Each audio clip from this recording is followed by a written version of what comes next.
नमस्कार, मैं हूं मनोज टिबड़ेवाला आकाश। एक मुलाकात में आज हमारे विशेष मेहमान हैं भारत सरकार के अल्पसंख्यक मामलों के मंत्री के रहमान खान। 5 अप्रैल 1939 को कर्नाटक के मांड्या में जन्मे 73 वर्षीय के रहमान खान जी लंबे समय तक राज्यसभा के उपसभापति रह चुके हैं। अपने विनम्र स्वभाव के कारण आम आदमी के दिल में बसने वाले रहमान साहब की गिनती देश के नामी गिरामी चार्टर्ड अकाउंटेंट में भी होती है। देश के प्रमुख अल्पसंख्यक चेहरे रहमान साहब 4 बार से राज्यसभा के सदस्य हैं। कर्नाटक विधान परिषद के 12 साल तक सदस्य रहे रहमान साहब कर्नाटक अल्पसंख्यक आयोग के अध्यक्ष भी रह चुके हैं। आज हम रहमान साहब से जानेंगे कि देश के अल्पसंख्यकों के समग्र विकास के लिए उनकी भविष्य की रणनीति क्या है। रहमान साहब का स्वागत हमारी खास पड़ताल एक मुलाकात में। देश भर के अल्पसंख्यकों का समग्र विकास हो, इसको लेकर माइनॉरिटीज अफेयर्स के मिनिस्टर के तौर पर आप क्या कुछ करेंगे? देखिए, हमारे देश में लगभग 22 करोड़ अल्पसंख्यक हैं, यानी जो कोई भी एक मेजॉरिटी कम्युनिटी नहीं है वो माइनॉरिटी में आ जाती है। और इन कम्युनिटीज़ के लिए हमारे संविधान में प्रोटेक्शन दिया गया है, आर्टिकल 29 एंड आर्टिकल 30 और आर्टिकल 14, आर्टिकल 15, आर्टिकल 16 में। तो मेरी पहली जिम्मेदारी ये होती है कि मैं अल्पसंख्यकों के कॉन्स्टिट्यूशनल राइट्स को प्रोटेक्ट करूं और उनको कॉन्स्टिट्यूशन में जो कुछ भी उनके राइट्स हासिल करना है उसे वो हासिल करें। उसके साथ साथ जो बरसों से किसी न किसी कारण से उनके साथ उनको इक्विटेबल शेयर नहीं मिला है मुल्क की तरक्की में, इक्विटेबल शेयर नहीं मिला है एजुकेशन अपॉर्चुनिटी में, और कहीं कहीं हो सकता है कि उनके साथ डिस्क्रिमिनेशन भी हुआ। इन तमाम मामलों पर हमको जो उनका जो संविधान में उनका हक है उसको हासिल करके देना एक बहुत बड़ी जिम्मेदारी है। इसीलिए हमारी यूपीए सरकार ने जब पावर में आए तो डॉक्टर मनमोहन सिंह ने, हमारे प्रधानमंत्री, उन्होंने साचार कमेटी का गठन किया।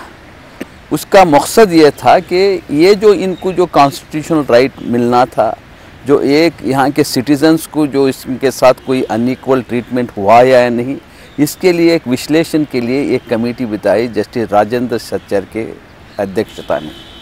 अब वो सचार कमेटी रिपोर्ट सारे मुल्क के सामने है और एक मिरर है वो कि अल्पसंख्यकों की क्या स्थिति है हमारी मुल्क में।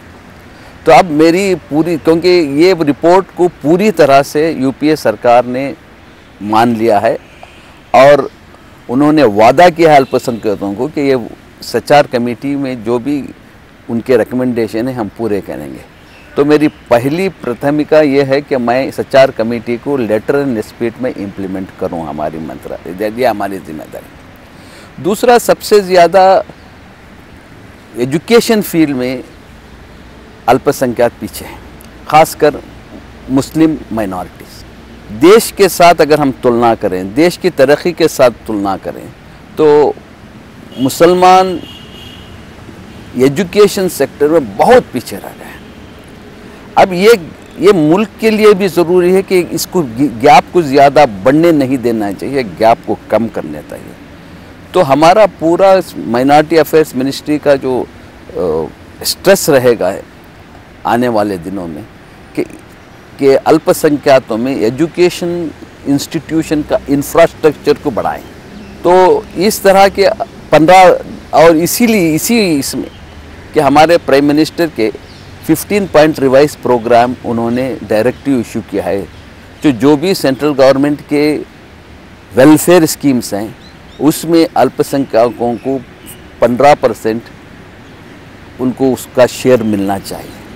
तो इस तरीके से ये 15-15 प्रोग्राम के तरीके से हम और साचार कमेटी के रिकमेंडेशन के तरीके से उनको उनका कॉन्स्टिट्यूशनल हक देने की कोशिश करना हमारी मिनिस्ट्री की प्राथमिकता है। लेकिन कई बार यह देखा जाता है कि जब आप बड़ा काम करने जाते हैं तो कई तरह के चैलेंजेस भी आते हैं। आपको किस किस तरह के चैलेंजेस दिख रहे हैं और आपको लगता है कि इन चैलेंजों को आप फेस करते हुए आप अपने एम में सक्सेस होंगे? देखिए, ये मैं मानता हूँ एक बहुत बड़ा चैलेंज है। कोई भी सिटीजन्स को उनके राइट दिलवाने में कभी कभी ये दूसरे लोग फील करते हैं कि उनके राइट्स पे एनक्रोच हो रहे हैं। एक गलत अंडरस्टैंडिंग है कि अगर किसी का राइट्स देना है तो वो किसी की दूसरे के राइट से नहीं, उनका जो राइट मिलना है वो है। तो इसमें डायलॉग एंड कम्युनिकेशन यानी कि अवेयरनेस क्रिएट करना है मुल्क में कि ये भी इनको भी इनका जायज़ हक़ मिलना चाहिए जैसा कि दूसरों को मिलना चाहिए। तो इस तरह की अवेयरनेस अगर हम लाते हैं तो मैं नहीं समझता कि कोई दुश्वारी आएगी, मगर ये बहुत बड़ा चैलेंज है। मैं कोशिश करूँगा कि ये फेस करके जहाँ तक हो सके हमारी मिनिस्ट्री जो हमारी यूपीए की जो इलेक्शन मैनिफेस्टो में जो अश्योरेंस दिए हैं उनको हम पूरा करने की कोशिश करें। अक्सर यह कहा जाता है कि अल्पसंख्यकों के नाम पर मुसलमानों का ज़्यादा भला होता है, लेकिन अन्य जो कम्युनिटी हैं सिख, ईसाई, पारसी, इनका कम भला हो पाता है। क्या मानते हैं, सच्चाई कितनी है? देखिए, इसमें ये एक इम्प्रेशन है, क्योंकि अल्पसंख्यक जो पूरा संख्या है उसमें लगभग 78% मुसलमान हैं और इनके इश्यूज अलग हैं। क्रिश्चियन समुदाय के इश्यूज अलग हैं, सिख के इश्यूज अलग हैं और पारसी के इशू अलग हैं। इसमें इश्यूज़ में इकोनॉमिक इश्यूज आते हैं, एजुकेशनल इशू आते हैं।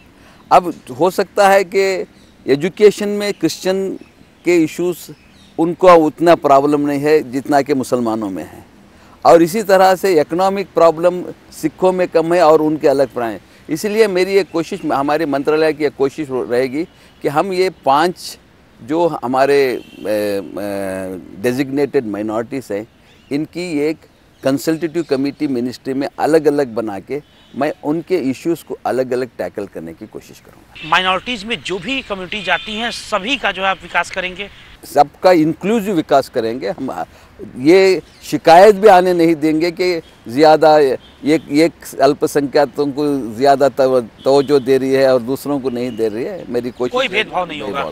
आपने बताया कि अल्पसंख्यकों के विकास के लिए प्रधानमंत्री की 15 सूत्रीय योजना भी चल रही है। योजना तो चल रही है, लेकिन हकीकत में आपको लगता है कि ग्राउंड जीरो पर, ज़मीनी स्तर पर इसका समुचित क्रियान्वयन हो पा रहा है?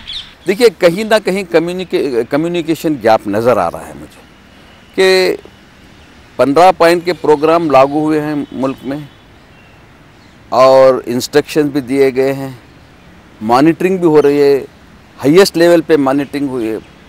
प्राइम मिनिस्टर्स ऑफिस में इसकी मॉनिटरिंग हो रही है, हमारी मिनिस्ट्री इसकी मॉनिटरिंग कर रही है, डिस्ट्रिक्ट कलेक्टर्स इसकी मॉनिटरिंग कर रहे हैं, इसकी अलग हर ज़िले में इसकी कमेटी है। इसके बावजूद भी मैं मानता हूं कि इम्प्रेशन है कि ये कार्यक्रम लागू नहीं हो रहा है और कहीं ना कहीं there looks to be a gap नज़र आ रहा है कि लोग समझते हैं कि इससे उनको कोई फ़ायदा नहीं हो रहा है जिसको फ़ायदा होना था बेनिफिशियरीज, और सरकार का ये इम्प्रेशन है कि हम पूरी तरह से ईमानदारी से हम 15 पॉइंट प्रोग्राम लागू कर रहे हैं और वो कहते हैं कि हमारे पास फिगर्स, स्टैटिस्टिक्स, डेटा है। अब ये देखना है कि ये डेटा जो स्टैटिस्टिक्स मिल रहा है ग्राउंड लेवल में क्या डिफेक्ट्स हैं, खामियां हैं, उससे लोगों तक ये मदद नहीं पहुंच रही है, या तो ये कम्युनिकेशन गैप को बिल्डअप करने की। तो मेरी कोशिश रहेगी कि ये 15 पॉइंट प्रोग्राम लोगों तक पहुंचे, सही मॉनिटरिंग हो और इफेक्टिव मॉनिटरिंग हो, इसकी तरफ मैं तवज्जो दूंगा। एक और बड़ा महत्वपूर्ण सवाल है, आजकल हर तरफ एक चर्चा सी छिड़ी हुई है कि अल्पसंख्यकों को आरक्षण दिया जाए। हमारे संविधान में कहीं इस बात का जिक्र नहीं है कि धर्म के आधार पर आरक्षण दिया जाए, फिर भी यह मांग की जा रही है। बतौर माइनॉरिटीज़ अफेयर मिनिस्टर आप क्या सोचते हैं? देखिए, मैं सबसे पहले ये क्लियर कर देना चाहता हूँ कि अल्पसंख्यक या मुसलमान हो, धर्म के नाम पर रिजर्वेशन नहीं पूछ रहे हैं। ये हर एक को जानना है कि रिजर्वेशन धर्म के नाम पर नहीं है। रिजर्वेशन एक राइट है आर्टिकल 15(4), आर्टिकल 16(4) में अगर कोई कम्युनिटी और कैस्ट में पिछड़ापन आ गया है, सब्जेक्ट टू डिस्क्रिमिनेशन है, सब्जेक्ट टू इनइक्वल ट्रीटमेंट है, तो संविधान कहता है 16(4) और 15(4) में कि हुकूमत को चाहिए कि वो इनइक्वालिटी और डिस्क्रिमिनेशन को दूर करें थ्रू द रिजर्वेशन रूट। तो ये जो आज ये बात होती है कि धर्म के नाम पर पूछ रहे हैं, ये गलत बात है। मुसलमान धर्म के नाम पर पूछते हैं। मुसलमानों में पिछड़े लोग हैं, मुसलमानों में भी गरीब हैं, मुसलमानों में भी बिलो पॉवर्टी लाइन है, मुसलमानों की जो कंडीशंस है वो सचार कमेटी ने बता दिया है कि इक्वल शेड्यूल क्या शेड्यूल ट्राइब से भी बदतर हैं। ये मैं नहीं कह रहा हूँ, साचार कर रहे हैं। तो इसके बावजूद अगर धर्म का आड़ लेकर उनको ये डिने किया गया तो ये नहीं है। तो ये क्लियर होना चाहिए मुल्क के लोगों को कि धर्म के नाम पर नहीं है, सोशल कंडीशंस के ऊपर पूछ रहे हैं। जी, मतलब जो आरक्षण की आप लोग बात कर रहे हैं वो धर्म के आधार पर नहीं बल्कि जो सामाजिक कंडीशन है, कंडीशन है उसकी वजह से। और एक मुलाकात में यहाँ पर रुकेंगे एक छोटे से ब्रेक के लिए। ब्रेक के बाद भी भारत सरकार के अल्पसंख्यक मामलों के मंत्री के रहमान खान साहब से बातचीत जारी रहेगी।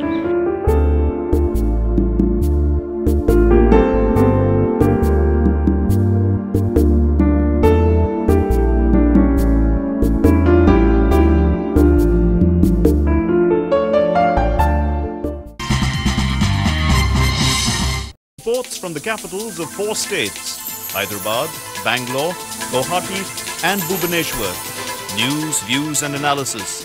State Scan, Monday to Friday, 10:30 AM, only on DD News. Break के बाद एक बार फिर आपका स्वागत है। एक मुलाकात में आज हमारे विशेष मेहमान हैं भारत सरकार के माइनॉरिटीज अफेयर्स मिनिस्टर के रहमान खान साहब। रहमान साहब, हकीकत यह है कि देश के अल्पसंख्यकों, खासतौर पर अगर मुसलमानों की बात करें तो जब मैं गाँव में जाता हूँ तो वहाँ पर आम मुसलमान की पीड़ा यह होती है कि चाहे लाख आप दिल्ली में बैठ कर के, राज्यों के मुख्यालय में बैठ कर के उनके लिए योजनाएं बना दें, ये कागजों में तो सिमट कर रह जाती हैं, ज़मीनी स्तर पर इम्प्लीमेंट नहीं हो पाती, ब्यूरोक्रेसी के मकड़जाल में उलझ कर रह जाती है।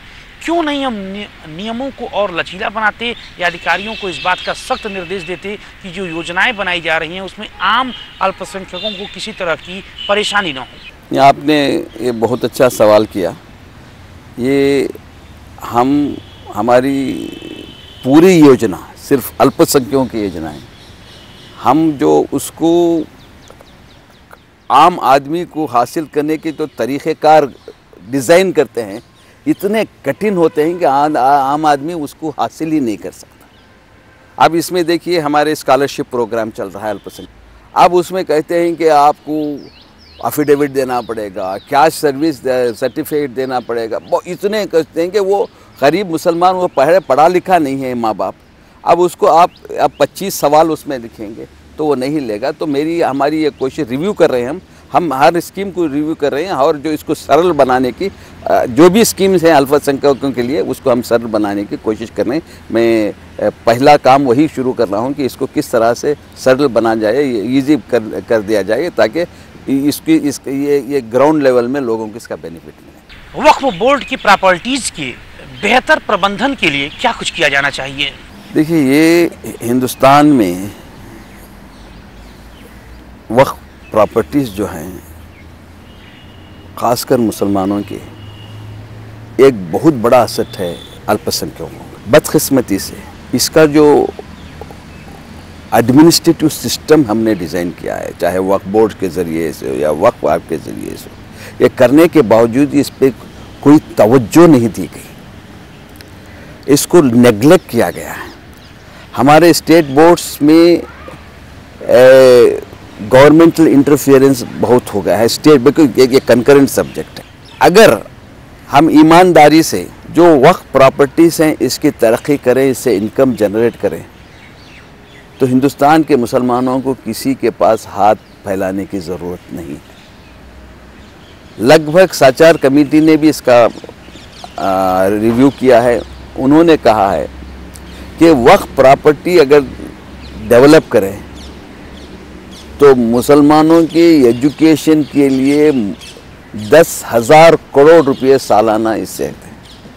जेपीसी जो इसके ऊपर गठन हुई थी, जिसका मैं चेयरमैन था, हमने भी सारे मुल्क में जायज़ा लेकर देखा है कि अगर इसकी तरफ तवज्जो दें तो एक बहुत बड़ा जो सवाल है, रिसोर्स कहाँ से लाएंगे इतनी बड़ी माइनॉरिटीज़ को एजुकेशनल इकनॉमिक अपलिफ्टमेंट के, वो सवाल ख़त्म हो सकता है।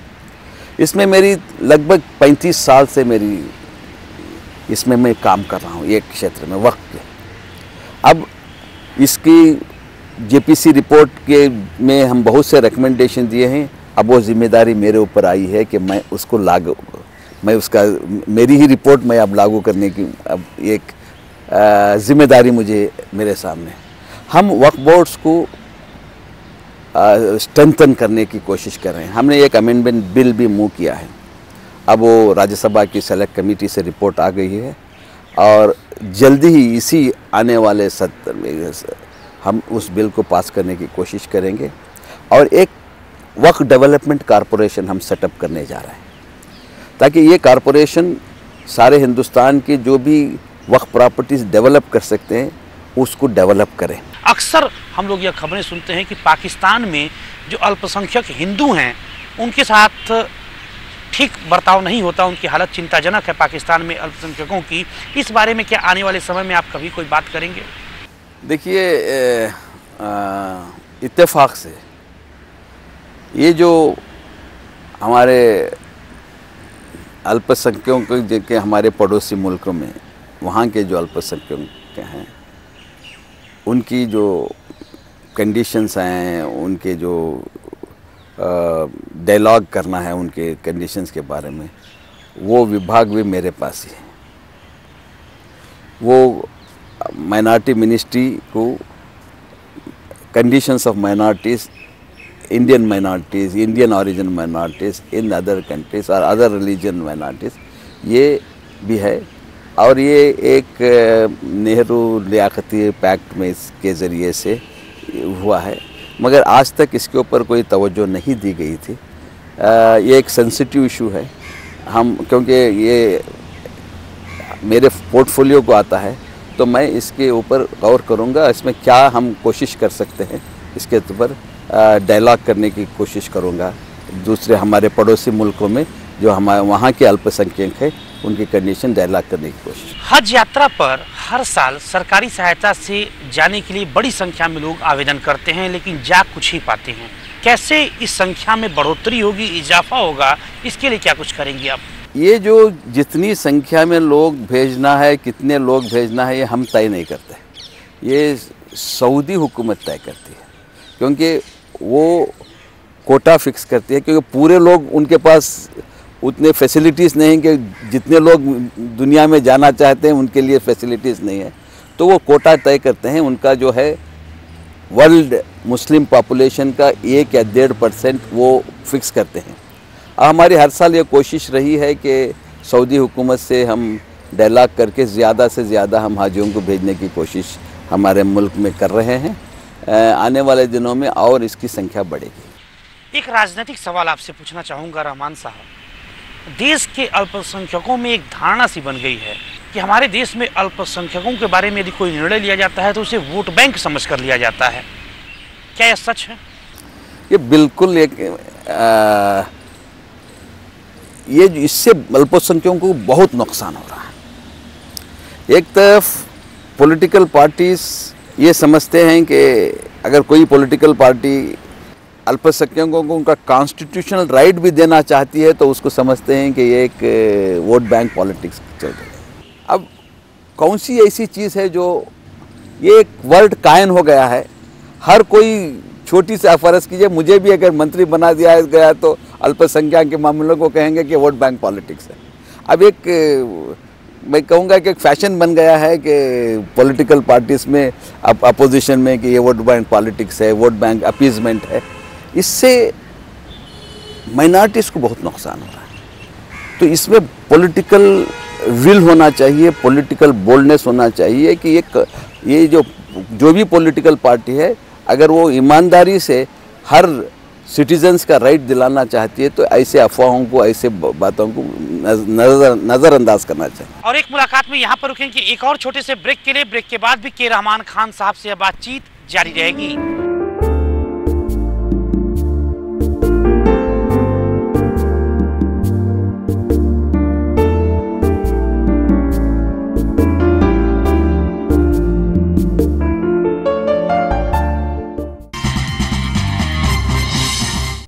The buzz beyond all the biz in Amchi, Mumbai. The transforming face of Singhara, Chennai. The changing profile of the city of joy, Kolkata. Keep track of the latest developments in these cities on Metro Scan, Monday to Friday, 6 p.m. only on TD News. Break के बाद एक बार फिर आपका स्वागत है। एक मुलाकात में आज हम बात कर रहे हैं भारत सरकार के अल्पसंख्यक मामलों के मंत्री के रहमान खान साहब से। रहमान साहब, आप देश के मशहूर चार्टर्ड अकाउंटेंट रहे हैं। आपकी तरह ही देश के नौजवान बड़ी संख्या में चार्टर्ड अकाउंटेंट बनना चाहते हैं, आपको अपना रोल मॉडल मान करके। क्या सलाह होगी देश के नौजवानों को जो आपकी तरह मशहूर चार्टर्ड अकाउंटेंट बनना चाहते हैं? चार्टर्ड अकाउंटेंट एक ऐसा पेशा है और इसमें ये मुल्क के इकोनॉमी से जुड़े हुए होते हैं। और चार्टर्ड अकाउंटेंट अब जब बनता है तो उसका नज़रिया बढ़ता है, इसलिए कि उसे मुल्क की हर जहाँ भी एक्सपेंडिचर है उसको ऑडिट करना पड़ता है और ऑडिट करने के पहले उसको समझना पड़ता है। ये एक बहुत अच्छा कोई है। आज हर पेशे में अनएम्प्लॉयमेंट है, चार्टर्ड अकाउंटेंट के पेशे में अनएम्प्लॉयमेंट है। यहाँ लगभग 5 से 7 लाख चार्टर्ड अकाउंटेंट की आज ज़रूरत है, अब है 2 लाख चार्टर्ड अकाउंटेंट। यानी डिमांड एंड सप्लाई गैप है और ये कोर्स बहुत अच्छा है। मैं नौजवानों को ये सलाह देता हूँ कि वो ये कोर्स ले गए और आ रहे हैं। आप चार्टर्ड अकाउंटेंट रहे हैं, फिर राजनीति की तरफ आने का मन कैसे बनाया? देखिए, मैं चार्टर्ड अकाउंटेंट से सियासत में आने की का जो एक ही वाहिद कारण है वो हमारे श्रीमती इंदिरा गांधी जी हैं। जब मैं विधान परिषद की सीट को कर्नाटक में लड़ाई हो रही थी कि किसको दिया जाए अल्पसंख्यकों में, तो उस वक्त बहुत से कंपटीशन थे। मैं एक ऑर्डिनरी सोशल वर्कर था, एक चार्टर्ड अकाउंटेंट भी था, तालीम एजुकेशन। और ये जब मेरा बायोडाटा श्रीमती इंदिरा गांधी, जब वो कांग्रेस प्रेसिडेंट थी, उस वक्त पर प्राइम मिनिस्टर नहीं थी, वो 78 की बात है, तो उन्होंने जब देखा कि मैं चार्टर्ड अकाउंटेंट हैं तो मेरे नाम पर टिक किया और मुझे विधान परिषद में आने का मौका फराहम किया। तो इस तरह से मेरी journey from chartered accountant to politics turn करने में श्रीमती इंदिरा गांधी जो वो हमारे प्रोफेशन के साथ, उन्होंने पहले एक ख़त भी लिखा था पूरे चीफ मिनिस्टर्स को कि ऐसे प्रोफेशनल्स पॉलिटिक्स में आना चाहिए, इससे उनको मुल्क में एक इंक्लूसिव रोल अदा कर सकते हैं। तो इसलिए चार्टर्ड अकाउंटेंट्स, डॉक्टर्स, ऐसे जो लोग हैं जो डायरेक्ट इलेक्शन में नहीं आ सकते, ऐसे लोगों को आना, ये तो उनको जहाँ जहाँ अपर हज है उनको इस तरह से लाना, वो इंस्ट्रक्शन भी इशू किए थे। और उसी परंपरा को आगे बढ़ा रहे हैं कांग्रेस महासचिव राहुल गांधी जी। वो भी, उनकी भी सोच है कि देश के जो प्रोफेशनल्स हैं, जो पढ़े लिखे नौजवान हैं, वो भी राजनीति की तरफ रुख करें। बिल्कुल बिल्कुल बिल्कुल। जो राहुल जी का जो सपना है इस देश को आगे ले जाने का, विजन जो है उनको, कि नौजवान ही आज इस मुल्क को आगे ले जा सकते। हम भी जब सियासत में आए थे तो नौजवान ही थे, हमको भी एक अपॉर्चुनिटी दी गई। तो इस तरह आज के नौजवानों को अपॉर्चुनिटी देना चाहिए। और जो हमारे यूथ लीडर जो राहुल गांधी है, वो ये विजन के साथ एक प्रॉपर मिक्स के साथ ले जा रहे हैं। अब हमारे जैसे लोगों को भी जिम्मेदारी दे रहे हैं, नौजवानों को भी जिम्मेदारी दे रहे हैं। तो इस तरह से एक जो जिस विजन से वो ले जा रहे हैं, मुझे यकीन है कि हमारे मुल्क को ये सही तरीके से लीड कर सकते। लंबे समय तक आप राज्यसभा के डिप्टी चेयरमैन भी रहे हैं, कैसा अनुभव रहा आपका? नहीं, वो तो बहुत अच्छा वो रहा एज डिप्टी चेयरमैन। एक मुझे मौका मिला था कि हिंदुस्तान की जो सबसे बड़ी पंचायत है, पार्लियामेंट है, उसकी एक सदन का चलाने की जिम्मेदारी मुझे मिली थी। मैंने कोशिश की, मेरे लंबे समय तक 8 साल तक लगभग मैं डिप्टी चेयरमैन रहा, और मेरी यही कोशिश रही कि ये डेमोक्रेसी में पार्लियामेंट ही एक सर्वोच्च है जिससे लोग एतमाद कर सकते हैं, उसके ऊपर लोगों के उनके जज्बात जुड़े हुए हैं। तो इस सदन को अपोजिशन की भी ज़रूरत होती है, रूलिंग की भी ज़रूरत है, एक एग्जीक्यूटिव, इन दोनों को ले जाना एक बहुत दुश्वार काम है। मगर मैं समझता हूँ कि जो भी मेंबर्स में 8 साल मुझे बहुत प्यार मिला, मोहब्बत मिली और सहयोग मिला हमारे पूरे पार्लियामेंट में राज्यसभा के मेंबर्स को, मैं समझूंगा कि मेरी ज़िंदगी का गोल्डन पीरियड है। जो राज्यसभा में मुझे जो मोहब्बत और प्यार मिली, मैं अभी वो कभी भूल नहीं सकूँगा। आप कर्नाटक से आते हैं, बावजूद इसकी आपकी हिंदी बहुत अच्छी है। मैं नहीं कह सकता कि मेरी हिंदी बहुत अच्छी है, मगर दूसरे साउथ इंडियन के जो भी हमारे भाई हैं उनसे थोड़ा अच्छी है, इसलिए कि मैं उर्दू पढ़ लेता हूँ। आखिरी सवाल आपसे, देश के अल्पसंख्यकों के लिए आपका मैसेज क्या है रहमान साहब? मैं देश के माइनॉरिटी से अपील करूँगा, ये देश सबका है। ये देश के लिए आप ये मत समझे कि आप कमज़ोर हैं। हर इस देश का सिटीज़न अपने आप को ताकतवर समझना चाहिए। किसी तरह से ये अपने दिमाग में भी ये ना लाइए कि आप माइनॉरिटी से आप कमज़ोर हैं। आप ये सोचिए कि आप माइनॉरिटी नहीं हैं, आप इस मुल्क के सिटीज़न हैं, और इस मुल्क के सिटीज़न होने का फ़ख्र है आपको, और आप दूसरे शहरियों के जैसा आप समझते हैं, आप अपने आप को खुद एम्पावर करने की कोशिश कीजिए, किसी के ऊपर डिपेंड नहीं है। जो अपॉर्चुनिटीज़ अवेलेबल हैं उसको हासिल कीजिए, और कंप्लेंट से बचिए, और अपनी ताकत को मुल्क के लिए और अपने लिए इस्तेमाल कीजिए। जी बहुत बहुत धन्यवाद दूरदर्शन से इस खूबसूरत बातचीत के लिए रहमान साहब। तो ये थे भारत सरकार के अल्पसंख्यक मामलों के मंत्री के रहमान खान साहब, जिन्होंने स्पष्ट तौर पर कहा है कि बतौर अल्पसंख्यक मामलों के मंत्री उनकी पूरी कोशिश होगी कि अपने पद के साथ न्याय करें और देश में अल्पसंख्यकों के विकास के लिए हर संभव कार्य करें। अगले सप्ताह आपसे फिर मुलाकात होगी ठीक इसी समय, आपके अपने लोकप्रिय कार्यक्रम एक मुलाकात में, देश की एक और बड़ी हस्ती के साथ। तब तक दूरदर्शन की हमारी इस पूरी टीम को दीजिए इजाजत। नमस्कार।